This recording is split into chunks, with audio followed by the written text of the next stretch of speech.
26 December 1944. Assenois, south of Bastogne. Snow squeaks under track shoes and the air bites like glass. Lieutenant Colonel Creighton Abrams leans from the open hatch of his M4 radio, pressed to his ear, as the column noses past blackened hedgerows toward the village. Machine gun bursts stitch the road sign ahead. Keep it moving. Keep it moving, his voice snaps down the net. The relief of the 101st Airborne is minutes, not hours away, and every minute bleeds fuel, daylight, and momentum. Behind the point, tanks rumble the unglamorous shapes that make the push possible. Wreckers, tank transporters, and the Ordnance half-tracks carrying final drives. Idlers and track pins wrapped in oilcloth. An M32 ARV coughs blue exhaust as its boom swings to one side. Its crew rides alert, eyes fixed for a Sherman stalled by a thrown track or a hit that didn't quite kill. They've done this every night since 19 December, hook, haul, and hand back. Abrams' 37th Tank Battalion belongs to 4th Armored Division, 3rd Army. The division has been in motion for days, pivoting from Lorraine into the Ardennes under Major General Hugh J. Gaffey, the snow hiding ruts, and the timbered valleys funneling fire. Tanks that would have been battlefield scrap in other armies are showing up again, on the line here, patched, fueled, and shoved forward like boxers with fresh tape on their knuckles. You can hear it in the nets. B-22 is back. C-15 ready to rejoin. The call signs reappear faster than the enemy expects.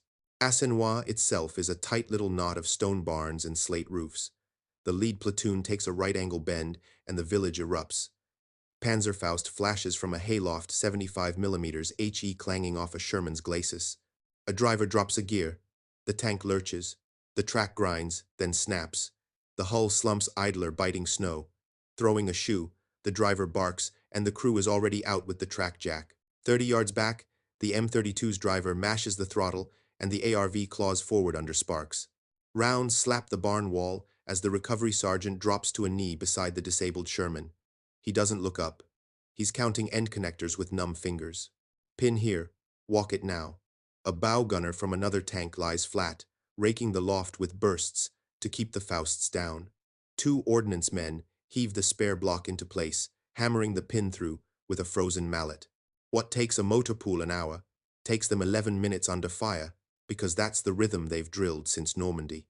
The track closes. The Sherman jolts. The driver's hand flashes a thumbs up, and the column surges the corner again. This is how 3rd Army fights, by keeping metal in motion. Every battalion drags a tale of capability with it. Company mechanics with grease-black hands, division ordnance outfits, whose tents glow at night with blackout lamps, and evacuation teams that can find a dead tank by its still warm engine and a trail of coolant in the snow. Hit a final drive.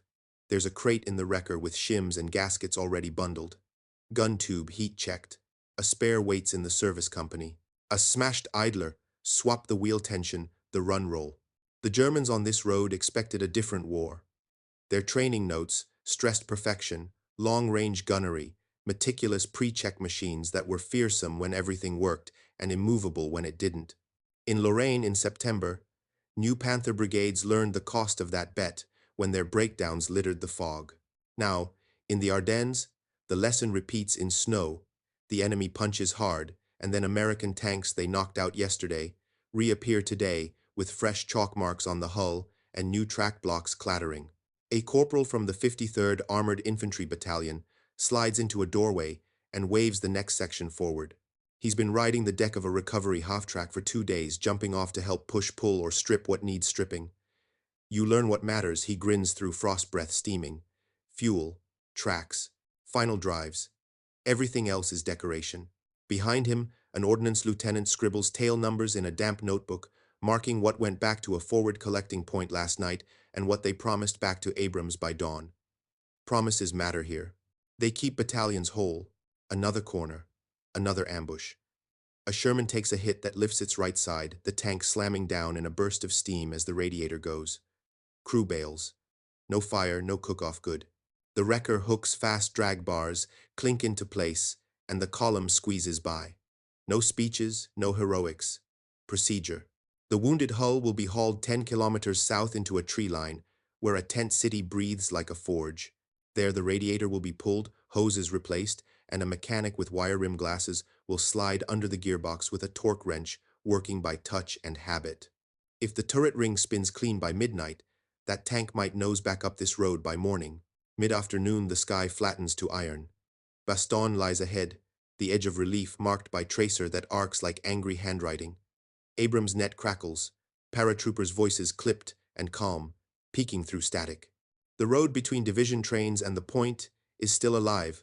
Assault gun ammo gasoline in 5-gallon jerrys, batteries wrapped in blankets against the cold. Military police at traffic control points hold cardboard priority boards, flipping units through intersections like a factory line. The effect is simple to describe and hard to achieve. The unit that fights at noon is stronger at 2 than it was at 10. An hour later, you can smell the city's cordite breath. Abrams stands in the hatch again, chin glossy with frozen sweat, and watches an M25 tank transporter grind along a rutted verge with a Sherman lashed like cargo. It turns off before the fight, headed to the same shop where last night's casualties already line up. The German minefields and roadblocks ahead will bite more tracks before dusk. The American answer is already on the move, steel tools and people who know how to use both in the dark. The lead tank edges through the last hedgerow. There, helmet nets and white scarf flashes in the tree line, hands waving. The first handshake between the 4th Armored and the 101st happens not on a parade field but at the lip of another problem keeping a corridor open under artillery, snow, and exhaustion. Tanks that survive the entry will need to survive the holding. That is a maintenance problem as much as a tactical one, and the enemy will feel the difference by dawn. Dusk slams down like a bunker door. In the woods 10 kilometers behind the point, blackout lamps glow under tarps, and the snow hisses where it meets stove heat. A ring of vehicles marks the division service area. GMC, 2.5 tons, Dodge WCs, M25, transporters with chain tires, and an M32 ARV parked nose out like a fire truck. It looks improvised. It runs like a plant. The armored ordnance maintenance companies have mapped their line intake on the left, triage in the center, test run to the right. Tanks arrive with chalked faults on their hulls, FD, final drive RAD radiator, TRK track, GUN, recoil. A clerk writes tail numbers with a grease pencil on a plywood board and calls times over the hum of generators. A Sherman clanks in behind a wrecker steam, feathering at the rear deck. Crewmen hop down and fall in with the mechanics without asking permission. This is a single team, separated by job title. A sergeant with wire rim glasses slides under the gearbox on a creeper fingertips, finding bolts he could draw from memory. Above him, a corporal walks a fresh V-belt onto a grooved pulley with 2 short screwdrivers, lips blue, breath smoking. The turret crew cracks the breech, inspect oil close. The loader rocks the tube through limits to check the runout. Somewhere a cook shows up with coffee in a 5-gallon can, and mugs clink on a bench beside a crate of NOS bearings. Time becomes a dimension of combat. At 1,900, the chalkboard reads 8 hulls in work. At 2,104 of those, cross to test engines, lit clutches down final drives, quiet or noisy according to a trained ear, and a stethoscope laid to the housing. If a noise spikes, the sergeant taps the casting with a small hammer, makes a note, and nods the driver to shut down. He doesn't guess. He applies procedure. Tanks don't come back because somebody got lucky. They come back because the right part meets the right tool in the right order fast. Radio checks thread through the trees. SCR 300 nets pop and crackle as service officers talk to battalion. 4 seconds up the road. B, Company 37th, tank, need 1 more power, traverse motor copy, copy. ETA, 90 minutes. That motor is already en route, buckled into the floor of a CCKW, with 2 ordnance men riding shotgun and a traffic control routing card clipped to the dash. Military police, at a crossroads, flip their cardboard priority board and wave them through against a trickle of southbound ambulances. The corridor lives or dies on decisions like that. Midnight. Snowflakes as big as fingernails drift in the lamp glow. An M25 Dragon wagon rumbles out of the line, with a Sherman chained down on its back, a hull that won't be field-fixed tonight. It's tagged for evacuation to a heavier shop farther to the rear, where a turret can be lifted with a gantry and a transmission pulled without guesswork. Not everything is a miracle. Not everything should be. The trick is knowing what to push back into the fight in 12 hours and what to push back to depot for 48. The U.S. echelons exist for this choice, and everyone here knows the thresholds by heart. You can hear German guns to the north, sporadic probing, the enemy trying to feel where the artery is weak. A staff captain from Division Ordnance leans over a spread map on a hood and pencils a new forward collecting point closer to Assenois. If the corridor holds to dawn recovery, teams will leapfrog the line. ARVs and wrecker crews up transporters, stage spare track blocks pre-spilled at a hedgerow so nobody loses time unpacking under fire. He jots a list and hands it to a runner who tucks it into a mitten and vanishes into the trees. Out at the edge of the service area, a line of damaged road wheels gleams like coins. Next to them, crates stenciled with part numbers sit open, final drive, shims in wax, paper recoil, oil gasket sets, starter motors. Standardization hums in the background of every motion, the way a mechanic reaches blind for a 9/16-inch box wrench and finds exactly the nut he expects, the way a traverse gearbox from one hull mates cleanly to the mounting points in another without filing or prayer. Across the lines, Panther crews are warming big engines with fuel they can't spare and listening for the whine that means a fragile final drive is about to betray them. Here, a box marked FD, RHM, 4A, 3 saves a battalion tomorrow morning. A little before 0200, a Sherman that arrived on a tow bar at dusk coughs, stumbles, and then settles into a steady idle. The driver watches the oil pressure climb, gives a small, satisfied nod, and thumbs the interphone to tell the turret to wake up.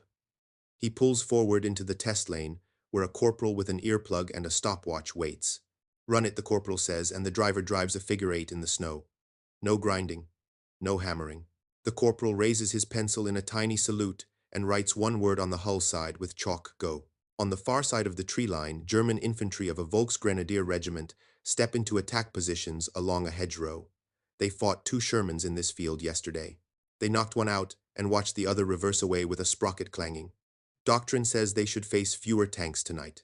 Instead, lights bloom in the forest like hearths in a village. And at 0300, a shape they recognize, noses back up the lane, with fresh track blocks and a faint smear of primer on the repaired glacis. A Panther down the road won't make dawn. A cracked final drive has turned it into a gun pillbox. The contrast doesn't make a speech, it makes an outcome. Dawn is a gray lid. Engines start in series down the service line, exhausts coughing white and then clearing. The board shows 6 hulls returned since midnight, 2 evacuated rearward, 3 in work with ETAs before lunch. A service company commander pins the sheet to a clipboard, tucks it under his arm, and climbs into the cab of a truck headed up the corridor. He'll find Abrams XO and deliver a thing more valuable than any rousing promise numbers that add up. By first light, the factory in the trees has already taken itself apart. Tents down, benches loaded, crates strapped the whole line, ready to jump forward if the battle walks north, or to peel back if artillery starts raking the clearing. There is nothing romantic about it, just the dull shine of tools, the rhythm of practiced hands, and the quiet speed of a system that refuses to let a battlefield decide which side keeps its tanks. 27. December, 1944 gray noon, over the corridor. The road south of Bastogne is a living thing. MPs at the traffic control point flip the priority board. Fuel bozers edge through snowbanks and ambulances, nose wide for outbound lanes. The lead companies of 37th Tank Battalion trade places with fresh platoons that rolled out of the trees at dawn. Some of them, the very hulls dragged off this road the night before. You can see it in the paint primer scabs on a glacis, 2 brand new end connectors gleaming like teeth in a repaired run. B-22 rejoined the net reports as if nothing had happened. But everyone here knows exactly what happened. 11 hours of hands, parts, and procedure. North of the bend at Assenois, artillery works like a metronome. 94th Armored Field Artillery Battalion drops time on target missions on hedgerow mouths. The rounds landing so close together, the reports blend. Across the tree line, German infantry from 26. Volksgrenadier Division test the edge of the cut with mortars and probes, feeling for a soft place to pinch the road. They expect attrition to help. Yesterday they saw an American Sherman backing away with a sprocket clanging and another sitting cold with a burst radiator. Doctrine says that kind of loss compounds by the day, but doctrine doesn't account for an ordnance line that can swap a final drive in the night and send a tank back to the same map square before noon. Mid-afternoon, a Panther shows on a slope beyond a frozen field, one of the few runners left in a company that burned fuel reaching this sector. It trades shots across two hedges, with a Sherman gun tank, while an M4 105 lobs smoke to cut the lane. The Sherman takes a glancing hit that cracks a road wheel. Track tension slips, the driver eases back, and the platoon sergeant barks for the ARV. The M32 comes up like a tow truck in a riot boom swung bar down crew out. A traffic-controlled jeep noses up to hold the road, while ordnance men walk the run by habit slack outblock in pin-through. 11 minutes. 12. The Panther fires again, and is answered by a 76mm AP round from a flank tank. The Germans did not take position under the smoke.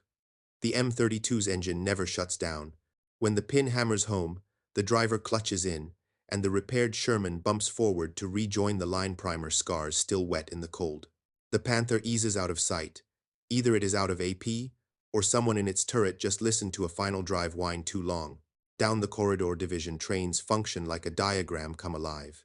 Third Army's echelons are in their groove. Company mechanics up front, battalion maintenance sections, a step-back division ordnance shop staged by the woods, and evacuation routes marked for anything that can't be made right tonight. A CCKW, carrying a power traverse motor, pulls aside to let an M25 Dragon wagon pass with a burned-out hull chained to its deck. Nobody argues about which gets the road. The priority board already decided. It is not speed for its own sake, it is speed pointed at a battalion's morning strength. Late day, the sky dims to pewter. A 4th Armored Division liaison officer clambers down from a WC-51 with a clipboard for Lieutenant Colonel Abrams' executive officer. The list is plain. Hulls returned since 0600. Faults still in work. ETAs for 3 tanks tagged gun recoil and FD final drive. There is no rhetoric in the numbers, only the answer to the question that runs the fight. What can you count on at 2,100 and again at 0600? The reply comes back over the net in the clipped cadence of Ordnance 3 by 2,100, 2 evac, 4 in test. Expect 6 for dawn. If you're holding a knife-edge road open in winter, that sentence is worth more than any speech. Across the line, German officers read their own numbers. They know Panzerlehr Division has bled itself around Bastogne since the 19th. They know fuel columns are thin and march routes longer than the staff tables like to admit. A report filtered down days ago from the Lorraine fights in September that newly formed Panzer brigades lost as many Panthers to breakdown as to enemy fire when fog and long road marches chewed drivetrains. The lesson had time to harden into doctrine. Nurse the machines, pick the ground, strike short. Here the ground picks them. Every kilometer burned to reach the corridor makes the next kilometer harder, and a knocked-out American tank is not a permanent subtraction. Night again. Snow breathed white in headlight slits. The corridor looks vulnerable, thin lines, small lights, engines you can count. But there is depth here you cannot see from a hedgerow, cranes, crates, and schedules that move like clockwork despite the mud and the shell bursts. A recovery team eases past with a Sherman lashed like cargo. Nobody mourns it. It is tagged for a rear shop with a gantry tall enough to lift a turret clean, and someone has already filled out the parts draw for morning. The crew rides in the cab helmets off fingers, thawing around a coffee can. They will pick up a replacement hull from a park and be back at the line before their names age off the platoon's board. Close to midnight, the Germans try the road with a sharper probe. More mortars, a flurry of MG-42 across the verges, a platoon nosing the ditch line. They meet a line of Shermans that looks thicker than it should because it is thicker than it should. One hull still smells of hot paint on a welded crack. Another wears 2 track blocks of a different batch, darker steel in a bright run.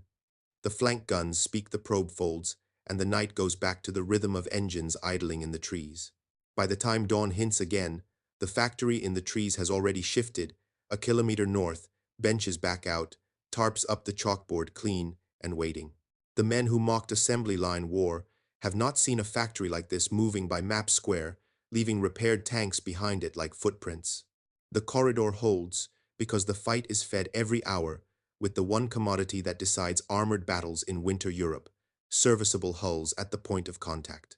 By the time dawn hints again, the factory in the trees has already shifted a kilometer north.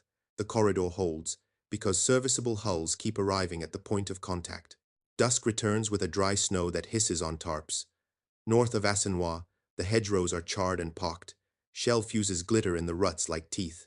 Traffic control keeps the rhythm board's flipping arms windmilling trucks through the road briefly empty and then full again. It looks improvised from a distance. Up close, it's a schedule with treads. Across the field, a German patrol tests the ditchline boots, creaking MG-slung eyes on a lane they bloodied yesterday. Their manuals promised compounding effects: lose 2 tanks on day 1, fight with fewer on day 2, fewer still on day 3. That math had held in 1943 on other fronts. Here it doesn't. A Sherman they cracked with a road wheel hit at noon, idles at 2,100, with fresh track, traverse smooth hull, chalked with a single blunt verdict. Go. No speeches. Just the sound of a 76 cracking the night, and the patrol folding back into the hedge. Inside the corridor, the system pushes deeper. 37th Tank Battalion rotates platoons by the watch. Company mechanics slide into place the instant engines. Cool, gloves off, tools out. The ordnance officer rides a WC-51 clipboard wedged against his knee, moving stop to stop with numbers that matter more than adjectives. 2 by midnight. 3 in test. 1 evac rear. Each line is a promise someone can fight on. An M32 ARV noses past shell holes with boom swung. Its crew barely speak. They've been doing this since Normandy hedgerows through the Moselle crossings across Lorraine in September, when new German Panther brigades discovered what long marches and fog do to fragile final drives. Those reports filtered through both armies. In the German schools, instructors had mocked assembly line tank maintenance, a phrase said with a curl of the lip. In Third Army's shops, nobody mocked. They numbered the faults, shelved the parts, drilled the sequences, and learned how to do the hard swap, the final drive, the traverse motor, the recoil system, under blackout without guessing. Midnight. 94th Armored Field Artillery Battalion sets a timed concentration on the tree line mouths that feed fire into the road. Bursts, land like a zipper, then stop, then start again with a new battery. In the lull, you can hear a wrecker's chain rattle and a tank transporter's low growl as it takes a burned hull south. Evacuation isn't defeat, it's triage done by adults. The crew rides warm in the cab with their headsets around their necks and a stale coffee can between their palms. A replacement hull waits in a park 2 bends down. The platoon sergeant has already penciled them back into the morning order of march. Across the lines, the German staff officers around Bastogne run a different arithmetic. Panzerlehr's diary pages are thinner now, fuel short distances, long march discipline eroding under cold and enemy pressure. Mechanics who can true a Panther's final drive under winter field conditions are few. Spare units that match the casting line of the damaged housing are fewer. Even when the right box exists, getting it up a shelled road at night is a different war than issuing it from a peacetime depot. A Panther with a bad whine becomes a pillbox by dawn. The American with a blown idler becomes a moving tank if an M32 can reach him, and a crate marked Idler RHM4A3 is waiting under a tarp. Toward 0200, a small drama plays in a snow-bright lane. A Sherman backs into a hedge gap driver, gentle commander standing tall in the hatch to keep the antenna clear. The traverse motor chirps, then hiccups. The gun stops short. The commander doesn't curse. He thumbs the interphone and calls it in. 10 minutes later, a Dodge WC skids up with a crate lashed in the bed. 2 ordnance men pop the latches by feel hands bare. The swap is ugly fast: disconnect, lift, mount, align, test. The gun slews. Stops true. The commander taps the turret wall twice, and the driver eases out. The Panther across the field will never see this repair. It will only see another gun in a place where doctrine predicted 1 fewer. Dawn bleeds in late, flat and metallic. The corridor still runs. Military police at a fork swing a signboard that sends fuel right, ammo left ambulances straight through. A CCKW, with radiator crates, slows for a pothole, then accelerates on command from a corporal who knows the board's symbols by heart. Behind the next hedge, the factory in the trees breathes to life again. Tarps up, benches laid, the chalkboard wiped clean. Intake, triage, test. The same words as last night in a new square of woods. A liaison from the 101st walks in with a scarf. Iced White checks the board and nods without flourish. Paratroopers inside Bastogne have learned to listen for a particular sound at dawn, the layered idol of a line of Shermans warming before relief pushes. This morning, that sound is thicker than yesterday's. Not by miracle, by plan executed in cold and dark. By afternoon, the forward companies push another hedge, deep trading places with hulls, whose manifolds tick as they cool. A Panther shows briefly on a fold of ground muzzle hot crew, scanning for a weak seam in the American rhythm. The seam never quite appears. Smoke drops. A 76 speaks from a flank. An ARV idles. Two bends back its crew, already watching a different lane where a road wheel is about to give. The enemy sees the gun flashes and the tank silhouettes. He cannot see the wrecker boom, the traffic board, the part number pressed into wax paper in a crate, stacked 3 high under a spruce. Evening again. Fresh chalk on the hulls, fresh grease under fingernails, fresh numbers on the board. 4 returned since 0600. 2 in test, 1 evac rear. The corridor keeps its beat. Not faster for speed's sake, faster in the direction of combat power at the map grid that counts. A staff captain from Division Ordnance folds his map, tucks his pencil, and climbs onto a running board to ride forward. The snow squeaks. The engines drone. Somewhere, just out of sight, a German instructor's old joke about American garage war dies in the air it was spoken into. The men here aren't laughing. They don't have time. They have a road to hold, and a system that makes holding possible. 28 December 1944, before sunrise. The woods breathe frost. A sentry cups a cigarette against the wind and listens first, 1 engine, then 3, then a whole row, catching in sequence until the clearing vibrates. It is the sound the 101st have learned to count on Shermans warming in layers ready to trade steel for ground. Somewhere north German guns feel for the road with single probing rounds. Snow sifts off spruce needles with each concussion and settles again like ash. By 0600, the priority board at the MP post glows in a slit lamp's pale light. Fuel right ammo, left AMB straight. The corporal flicks his wrist and a CCKW Bowser's past a stalled wrecker with 2 jerry cans already lashed to its bumper. Nobody argues about who goes first. A dragon wagon rolls slow behind them with a charred hull chained to the deck, bound for a rear gantry where a turret sling waits. In the bed of a Dodge WC, a crate-stenciled Traverse Motor M4 Series is buckled under a blanket like a child. The driver checks the routing card clipped to the dash, then noses into the line when the board turns. On the ridge above the corridor, a Panther sits in a copse with its engine running rough. The crew chief leans in, listening to the note that tells him what he already knows. The final drive song is wrong for a long fight. He keeps the revs low. Their battalion diary is running thin, too many road miles, too few spare boxes that truly fit the line number cast into their housings. In September, they learned this lesson in Lorraine fog. In December, they relearn it in the Ardennes snow, only with less fuel in the tins and more shell bursts on the roads that matter. Down in the trees, intake opens. An M32 bumps a dead Sherman to the triage lane, the boom slewing aside while the crew drops their chain. A sergeant with wire rims taps a housing with a small hammer once, twice, listens and chalks FD with a neat hand. 2 hours. If the shims run true, he says, not as a boast, but as a clock. 2 privates crack a crate, peel wax paper, and lay out spacers by thickness with fingers that stick to the steel. The loader from the tank slides in to help, and nobody stops him. He knows his own turret's cough better than any drawing board, and this place runs on shared memory as much as on manuals. At 0730, the headache starts a convoy backup at the bend, where a hedge collapsed under tracks. The MPs hit their whistles. A wrecker angles its nose into the ditch and drags the berm flat with the boom as if it were a plow.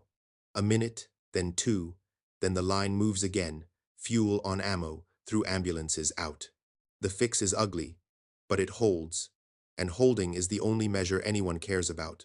Mid-morning, a 76 mm Sherman from B Company, 37th Tank Battalion eases into a field that yesterday held 2 burning hulks. The commander's throat mic hisses with ice when he speaks. Short halt. Traverse check. The gun slew's left stops true. The traverse motor they swapped in the night hums like a sewing machine. Across the hedge, a Panther's muzzle shows and vanishes in the same heartbeat. The American driver digs the nose down behind a fold of ground. The loader pats the rim of a fresh AP round, like a doorframe, and the net stays disciplined. On. Hold. Fire. The shot is flat clean. The Panther does not reappear. Whether it backed away on orders or because someone in the hull heard that fatal gear whine is a distinction that won't matter at noon. Back at the line, the chalkboard tells the story better than any radio. 4 hulls returned since 04002 in Test 1 evacuated rear. No rhetoric, just arithmetic. A liaison from the 101st arrives with frost in his scarf and a grin he tries to bury. Heard you boys twice as loud this morning, he says, meaning the idol, meaning the promise kept. An ordnance captain taps the board with his pencil. Twice as loud tomorrow if we keep our feed road, he replies, meaning the trucks, meaning the parts, meaning the entire quiet machine that sits just behind the shell flashes.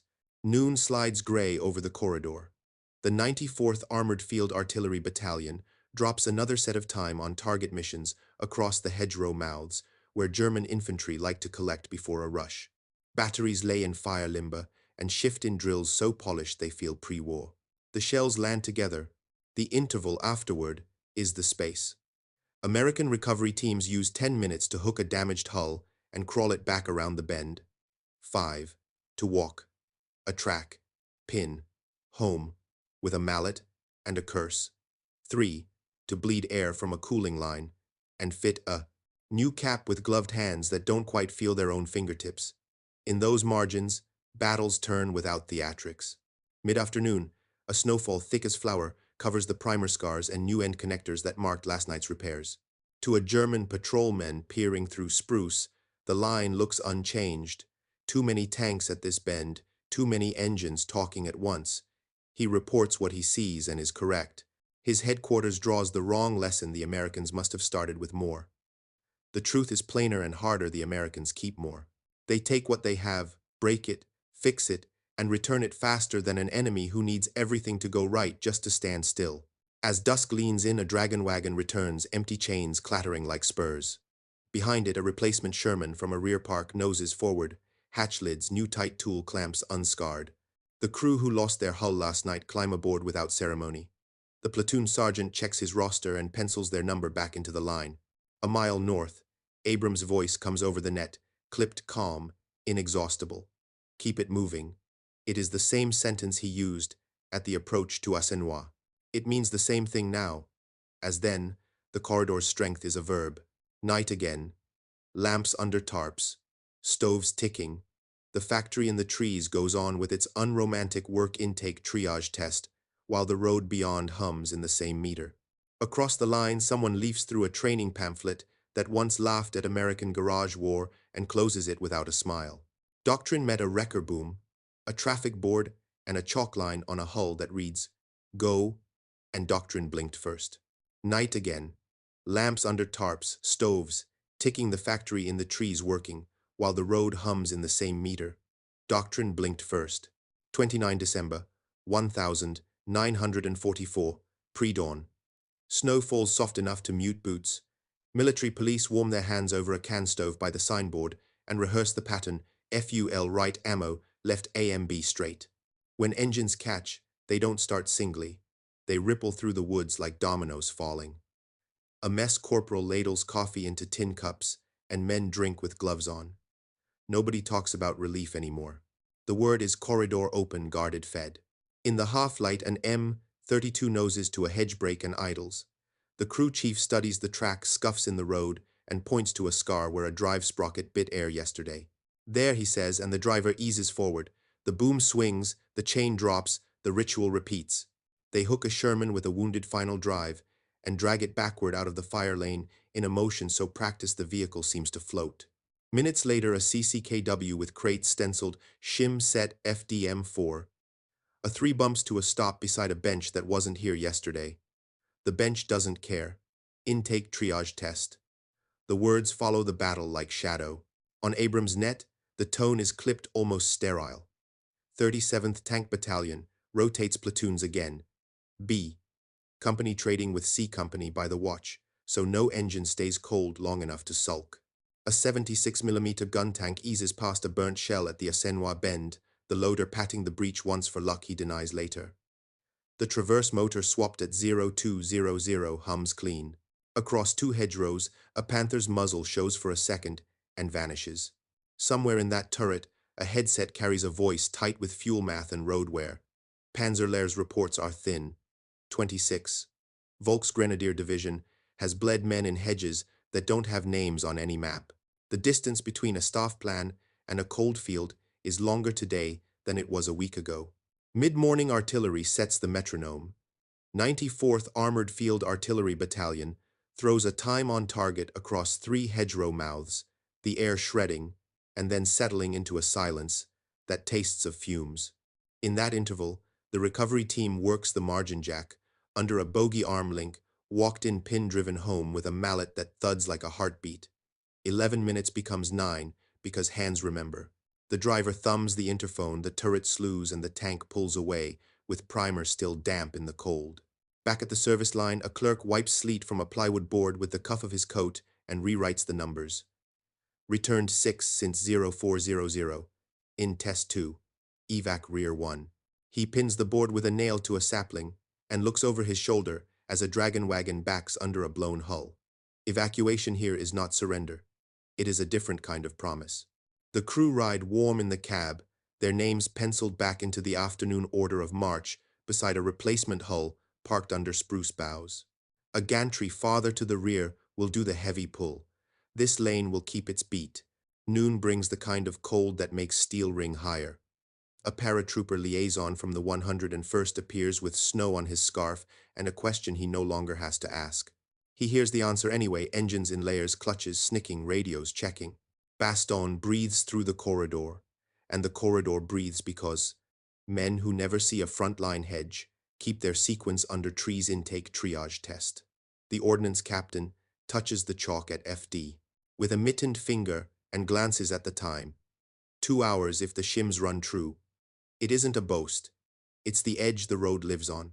Across the line, a Panther company works a different edge. The chief mechanic listens to the whine from a final drive and draws a thumb across his throat without drama. They can fight from this copse. They cannot march tonight and fight tomorrow. Fuel is thin, roads are worse. Parts that match the line, numbers in the castings are rumors. A tank becomes a pillbox by dusk because doctrine has no crate to reach into. Late afternoon fog snakes through the hedgerows and makes every muzzle flash a dirty candle. The Americans move the factory in the trees. One field north, tents down benches, lifted crates buckled, generators dragged the whole shop, walking on its own legs, as if it were a creature with a purpose. The clerk wipes the board clean and writes the same headings in a new square of woods. Intake, triage, test. The sound doesn't change. The smell, hot oil, cordite stove smoke, doesn't change. The distance to the point shortens, and that's what matters. Evening, 29 to 30 December. Traffic control flips boards in sleet. A wrecker drags a collapsed hedge flat with its boom. A CCKW marked AMMO slides, recovers, and pushes on because the corporal with the board points him and nobody argues with the board. Farther up, a service truck noses into a ditch to give a dragon wagon the crown of the road. The driver doesn't swear. He watches the transporter pass with its load chained like cargo and then rocks himself out by feel. This is not luck. It is discipline applied at the pace of exhaustion. After midnight, the corridor draws fire mortars, feel for ruts M, G, 42 seconds, scratch at the verges. A probe steps off and meets a line that looks thicker than it should. It is thicker than it should. A hull that died at noon lives again at 2,300. A traverse motor that froze at dusk hums at 0100 because a Dodge WC found its way past a bottleneck that a wrecker flattened into a lane. On the German side of the hedge, someone notices the wrongness. By training, loss should compound. Here, loss recycles. 30 December dawn. The board shows what the men already feel in their ribs: more engines, steadier idles, fewer outliers. Returned 5 since 2200. In test 3. Evac, rear 2.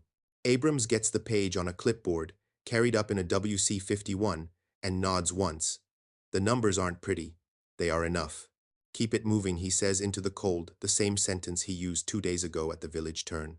By midday, the road wears grooves you could lay a ruler in. The corps commander won't come down to see them. He doesn't need to. The existence of the corridor says what grooves would only repeat. Panzerlehr's diary, for the sector, will record pressure, ice, and fuel. The Volksgrenadier regiment opposite will note strong armor where it expected a taper. No one will write what the MPs can tell by smell. The hot iron stink of a final drive that just seated right in time. The vapor of gasoline from Bowsers that made the bend, because a signboard flicked at the right second. Dusk again. The factory folds itself one field farther north, the road holds, and the sound that drifts into Bastone after dark is the unromantic music of clutches, fans, and generators. The joke that once lived in lecture halls, American garage war doesn't travel well in sleet. Here, the garage rolls on tracks, breathes under tarps, and writes a single word on a hull with chalk. When it's done, go. Dusk again. The factory folds one field farther north, the road holds, and the sound drifting into Bastone is the unromantic music of clutches, fans, and generators. 30 December, 1944 last light. Snow turns the hedges into low white walls, and the corridor's breath hangs in layers above the ruts. Lieutenant Colonel Creighton Abrams rides forward with his XO in a WC-51 clipboard between them, the page slick with thaw. The numbers are ugly and good at once. Hulls returned since dawn. Faults in test evacuation's rear. They are the only language this road respects. Abrams nods once, says nothing, and taps the column on. Behind him, a dragon wagon noses into a ditch to give an ammo truck the crown. The transporter driver grins without humor and thumbs the starter again. Work, not swagger. At the next bend, a Sherman idles, with the turret off-center traverse test to complete the motor. They swapped in at 0200 humming like a sewing machine. A corporal from the 53rd Armored Infantry Battalion leans into the hatch. "You were dead at noon," he says. The tank commander points at the chalk on his glacis, then points up the lane. The corporal laughs once in his throat and slaps the armor. "Keep it that way." They both know it isn't luck. It is a chain recovery under fire triage, under tarps, parts that fit when hands are too cold to fumble, and a traffic board that decides who gets the road before anyone can argue. North German Infantry of 26. Volksgrenadier Division. Listen for a taper that never comes. Their manuals promised compounding loss, break a sprocket today, fight with fewer tanks tomorrow. But the Panther they heard grind away yesterday does not return, and two Shermans they watched reverse out with burst radiators, now crouch behind the same hedge, with fresh caps and primer scars. Snow has dusted smooth. In a copse farther back, a Panther crew chief cocks his head over the left final drive and gives the gesture every man in armored war knows: no march, only fire from this hole. A machine built to dominate open ground becomes a pillbox because a gear taught the wrong lesson in the wrong winter. Night falls with sleet that taps like small stones on tarps. The factory in the trees breathes deep again, intake lanterns, triage benches, test lane, cut straight through the drifts. A sergeant with wire rims wraps a housing, listens, and picks shims by touch. A clerk wipes the board clean with his sleeve and rewrites the headings returned in test evac rear. Somewhere in the blackness, the 94th Armored Field Artillery Battalion lays in a time on target that will gift the recovery team 9 quiet minutes at 2,300. The gifts are never big. They are on time. Close to midnight, MPs at the choke point flip their cardboard priority board again. FUEL. Right AMMO, left AMB straight. A CCKW Bowsers through chains ticking. A Dodge WC with a crate stenciled Traversy Motor M4 Series tucks in behind routing card clipped to the dash. The corporal on the board stabs a gloved finger, and the drivers obey as if the road itself spoke. This is how a battalion's morning strength is written, one decision at a fork multiplied. 31 December, 1944, gray morning. The corridor exhales, and Bastogne exhales with it. Engines idle in layers. The 101st's liaison shows at the service line with hoarfrost in his scarf, and the half-smile of a man who slept, knowing a sound would wake him at dawn. "You're louder," he says, meaning stronger. The ordnance captain, eyes red in the lamp glow, taps the board with his pencil. "If we keep the feed road," he answers, meaning parts fuel the whole invisible body that keeps the fist closed.